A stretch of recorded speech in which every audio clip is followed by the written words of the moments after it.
I'm Lance Lambert. Thanks for tuning in to the Vintage Vehicle Show. We are in Carson, California at the TJH Classic Car Collection. This is a wonderful collection of a lot of great old classics. They have everything back, way back into the 20s on up to some cars in the 50s. Wonderful collection, and it takes somebody to kind of oversee something like this to make sure everything goes right and the collection is kept up to prime condition and cars are where they ought to be and cars are restored in the way they ought to be. Somebody has to be in charge of that. Well, the gentleman standing right next to me at this moment, Mr. Ernie Foster. How are you doing, Ernie? Good. Yourself? I'm doing great. Wonderful to be here at your collection. And I have never seen I don't think I've ever had a Cunningham on the show before. Something new to me. Tell us about this. Well, I found the car through a lady, Mrs. Hartline. Her husband had passed away, and I negotiated the deal for Tom for this car because it's just an awesome car. It's one of the finest cars in the world ever made. In fact, it probably is at that time in 1925. We were told it was a 25, but as I'm doing a little bit of checking, its serial number designation is V4, which means it's either a 23, 24, and it's a V8 engine. And the reason they did that back in the 50s, the Classic Car Club did not allow cars in the Classic Car Club that were pre-25. So that's my theory on the car. And the Classic Car Club pretty much rules the roost when it comes to all this kind of stuff. And now they're allowing some of these cars because a car, like example, a Lincoln, a 25 Lincoln was exactly the same as a 24 Lincoln. There was no different. A 25 Duesenberg would be the same as a 24 Duesenberg, but according to the rules, they wouldn't allow them in. The specifics on this car, what type, is this a real upper end car? Did only the well financially endowed people have a car like this, or was it a little bit below that? How did it rank with, say, Pierce's, Pierce Arrows, Packards in that crowd? It all depends on what you liked, but the fact is James Cunningham and Son were out of New York, and they built carriages, and I'm not sure the date they started, but I was in the early 1800s, and so they were a coach builder, and they end up making their entire car, and they specialized in hearses and ambulances and cars like that. The engines are all hand-built. They say Cunningham on the transmission. I did find an unusual thing. I bought a Peerless engine, which is almost the same, a V8 Peerless, very similar. So, you know, I don't know if Peerless got it from Cunningham or Cunningham got it from Peerless. Then this is an early V8 here. Yes. You mentioned off camera that portions of the car are actually, what, cast aluminum? Cast aluminum. All right, they weren't made on a forge, No. they were... They are cast aluminum. All the upper parts, the cowls are all cast aluminum. The doors are, looks like they have been skinned, but the tops are all cast. Lincoln did that in the 30s also later on a lot of their Brun cars. Ernie, a 1933 Duesenberg J Tourster. I know Duesenbergs, I know Model Js. Tourster, what is that? It was a body design built by Durham. They only made 8 of them, supposedly. Well, everybody knows that Duesenberg is pretty much, in some people's eyes, the top of the pecking order as far as owning a true classic American car. This is as nice of an example I've ever seen. How did this come into the collection? Well, I knew a friend of mine, Jack Passy, who was friends with Otis Chandler, and he offered the car to us. And I took the owner and his wife up and the kids, and we spent a few days, and the next thing I know, we ended up with the car. It sold itself. Well, tell us a little bit about this particular car. This one is the, like I said, a 33. It's J504 engine, chassis number 2524. The color on it is Envy Green. It's original color with a green leather and green linoleum, which is still original. It's this car is the one that took Franklin Delano Roosevelt to the 1934 Rose Bowl football game. This very car? This very car. The motor in this, what's the cubic inches and the horsepower? It's 420 cubic inches, 265 horsepower at 4,200 RPM, and it's supposed to go over 100 miles an hour in second gear. I know nothing about that. I haven't taken over 60 yet. I finally just did that in the last week. Finally got everything dialed in enough to do it. All the wheels are balanced. And when a car like this is going down the road, we're in California, which I think a lot of people would agree is kind of mecca for collector cars of all the states in the country. So when this is going down the street, is it just of moderate interest to people going by? Turns a lot of heads. Most of the kids don't look twice. The young people don't seem to be interested. The ones that are in the high school, maybe one out of 200, you'll hear them, they'll go, look at that car. And they'll go, what is it? I'll say, it's a doozy. Where do you think that's going to end up with that lack of, a lot of people perceive that there's not much interest in the younger generation in these types of cars. How do you think that's going to affect them in the cars in 10 or 20 years? I just hope we have the cars in 10 or 20 years, the way things are going. I'm trying to get kids involved in this as much as I can. Whenever I see anybody that's got a real interest in the car, I usually allow them to get in it, and it's not like one of those, don't touch the car, and it's like, here, well, get in, take your picture. I'm going to use the opportunity, I'm going to climb up on a soapbox right now and use the opportunity. I have a couple of old cars, and when I'm at car shows, I let kids climb in them. Little kids, you know, 4, 5, 10, 12, 16, 18 years old. I invite them to sit in the cars. I'm not one of these people that goes wacko if somebody gets within 5 feet of their car. I want the kids in it, feeling it, smelling it, getting, exactly. You know, maybe that's the spark that gets those kids interested in and appreciating the cars that their fathers and grandfathers have appreciated. So I would encourage people to do that. It's not a hot rod, and it certainly isn't, but it's a Lincoln, and if somebody was to have the audacity to pick one of these cars, at least parked out front here, to drop a 350 Chev in and drop down and put wheels on, this might be a candidate, but I think they'd have a little hard time doing that, getting past you. Actually, I've kind of thought about it on one of my parts cars in the back with an original engine, actually putting an electronic fuel injection on it. Well, you're real hands-on on all these. As I mentioned earlier, motors are your thing. You, this particular Lincoln, you built the heads for it, right? Yes, I did. Which is no small feat. Yeah, it was a man and his wife owned this car named Jack Carson, and I was friends with him, and he was helping me with mine, which was inside. I had the last one made. And so I gave him this set of heads, and he did the engineering for me on actually trying them out, and end up with a car. So I got the heads back later anyway. But this is the first set of heads that I've ever done. Well, this particular car, 36 Lincoln V12, tell us about this car. Okay, this was a brawn-bodied. Which is a builder that Ford would send the chassis out yes. to. Or whoever bought the car. It's a Braun Victoria. It's the Victoria convertible. And I was around when Jack got the car and he started the restoration. The reference to a car being a Victoria, that's an actual body style, right? Yes. And what does a Victoria mean? I know it means this, but what's that as opposed to a Roadster or a convertible? Two-door with a back seat, All if right. I'm not mistaken. Mm-hmm. Don't quote me on it, because some cars were called one thing, and they'd call a car that was a Roadster a convertible coupe, and a car that was a convertible coupe a Roadster. And when you got into the 50s, you had convertible hardtops that were, yes. Yeah. It's like my idea of a Roadster did not have roll-up windows. That would be a Roadster. But then, of course, Lincoln later on called their convertible coupes Roadsters. So, like, that would be considered a Roadster there, the 32. So we cleared that up just perfectly.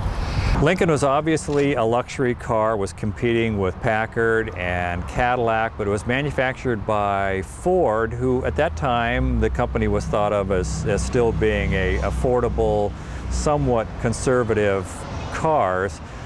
How is it that Lincoln was able to, the Lincoln division of the Ford Motor Company was able to step away from the pedestrian Ford and be considered a car that the financially well-off would want? Just get behind the wheel and drive it. That was the best sales you could do, and look at the car. If you're driving a 36 Lincoln and then you climb in a 36 Ford, there's a definite difference? Definite difference. Definite difference. Well, there's something next to the car here that is, looks like a nice car to climb into. It's another Lincoln, a little bit sportier looking than this one. Let's take a look at that. When people think of a 32 anything from the Ford company, I think they think of a 32 Ford Roadster or Coupe, Deuce Coupe. But here's a 32 Lincoln. How did this come about? Well, I heard that Edsel Ford wanted to make the finest car in the world at that time. And this was his attempt at doing it, a 32 KB Lincoln. They had, in 32, they had a V8. I don't know what the exact designation is because I've never owned one, but I think that was a K, and 32 also. And, but 32 came out with their V12. That was the first year of the big V12. 33, they carried the same V12 just with a few minor altercations with a crankcase. And 33, they also had what is known as a KA, which was the first attempt to do the K model, which you just viewed earlier. That had iron heads, which was like this one. And then in 34, they went to what was called a KB, 145-inch wheelbase. 136 were the KAs. I could be getting it wrong here because they had so many designations. But I basically started specializing in the K models, which was 35 and on, and they called the long wheelbase in 34 a KB, but it wasn't. It was the same as the K, 414 cubic inch aluminum heads.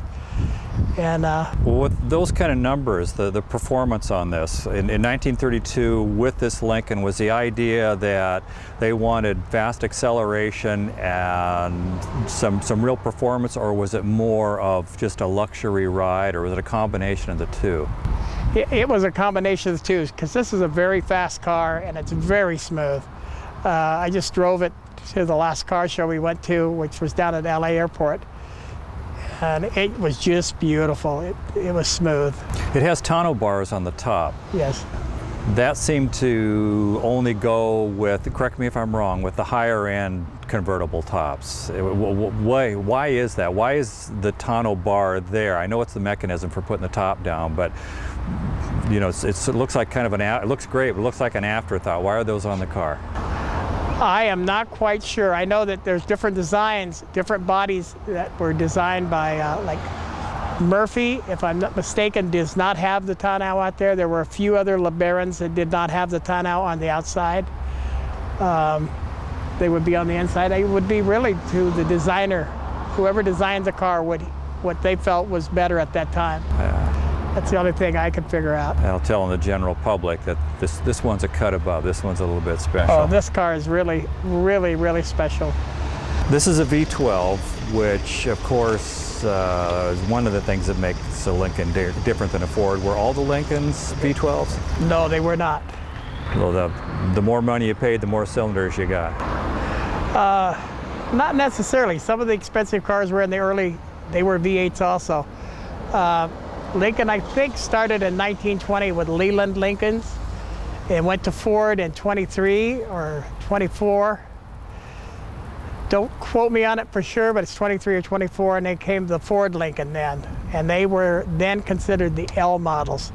L model carried all the way up to 1930. Then they had 31, they had the K model, which was a V8. All those were V8s until 31. 32 still held the V8. 33, the 32 had a 12 and a V8. That would be this 12 and then the V8. 33, they had the smaller 12 and this 12. No more V8s. That was the last V8 was in 1932.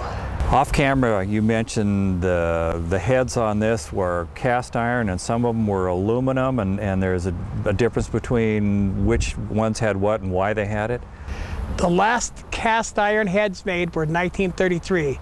That would be on the KB and the KA. 34, they went to the aluminum heads. They seemed to get more horsepower. Was it a cooler running engine when they had the aluminum heads? Yes, aluminum heads was much cooler. A lot of people complained about them though because the heads would corrode and rot. And that's why a lot of the 33s were robbed. The KA engine was a smaller cubic inch. So they put the KA engine on the 414, which was the later ones. So we've lost a lot of 33 KA cars because of that. People have parted them out to get the heads. But then I came along and made the heads, and now the iron heads aren't worth a lot. You have some other fine cars in the building. We're roaming around your front parking lot, but you have a giant facility here full of cars. Can we go in and take a look at a couple of them in there? All right, Yep. let's go in there.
A 1950 Talbot Lago, beautiful car, has an interesting background, and one of the former owners is somebody pretty famous. Tell us about this car.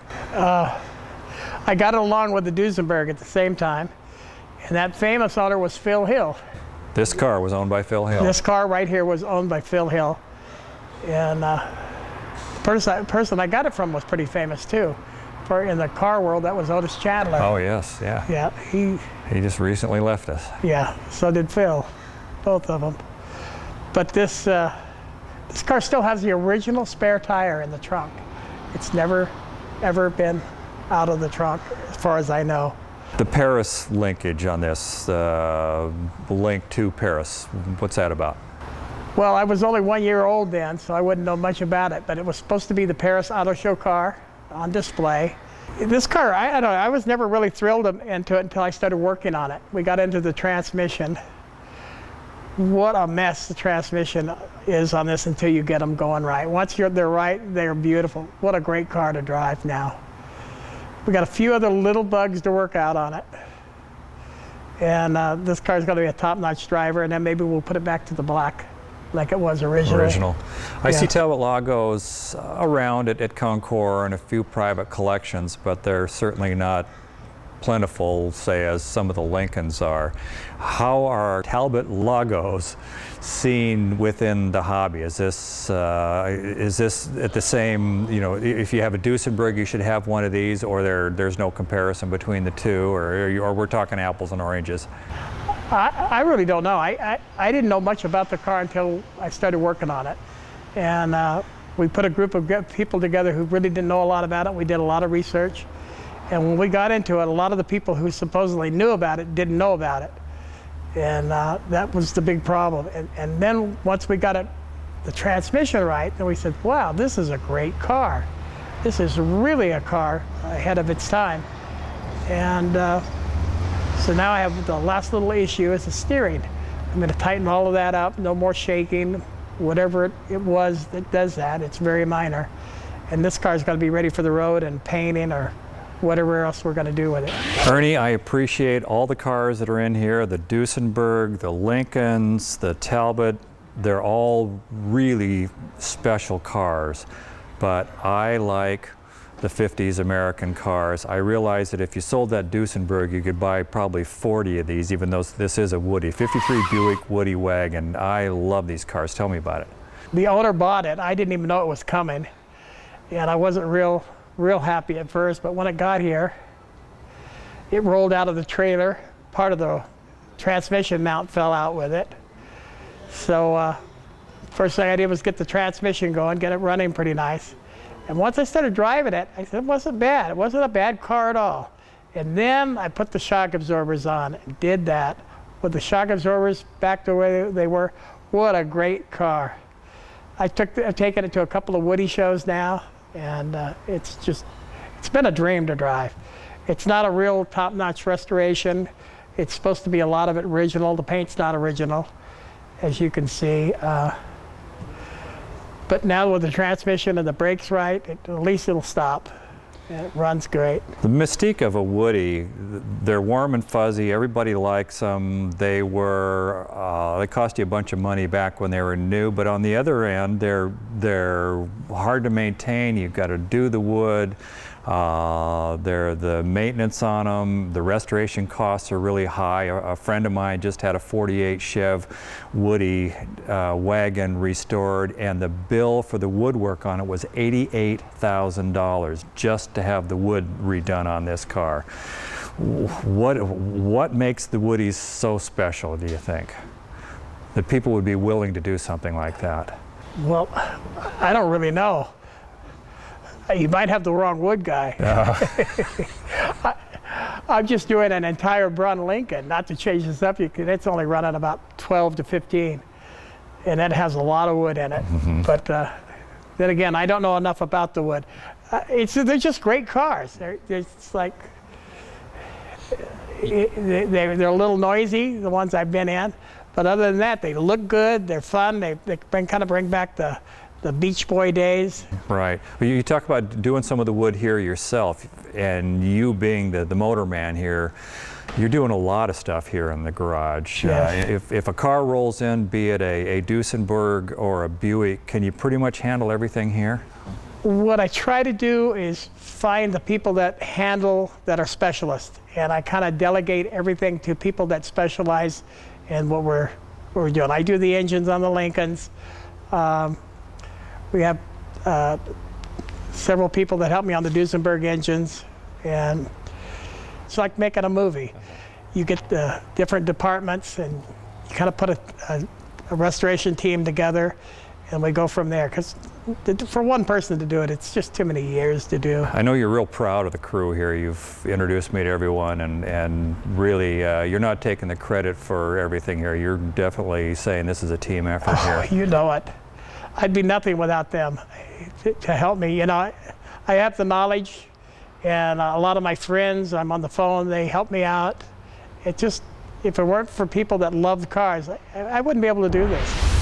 Ernie, thank you very much for allowing us to come into the TJH Classic Car Collection. What a beautiful group of cars you have in that building and out here in the parking lot. Thank you. If somebody wants to come take a look at these or contact you, how do they get a hold of you? Probably the best way is the website, tjhclassiccars.com. All right. So thank you very much for allowing us to come through here, and thank you very much for watching the show. Hope you enjoyed it, and tune in again next time. And Ernie, I'm going to Bob's Big Boy. Good. Pick me up something good. All right, I'll bring you back a good burger. See ya. Bye-bye.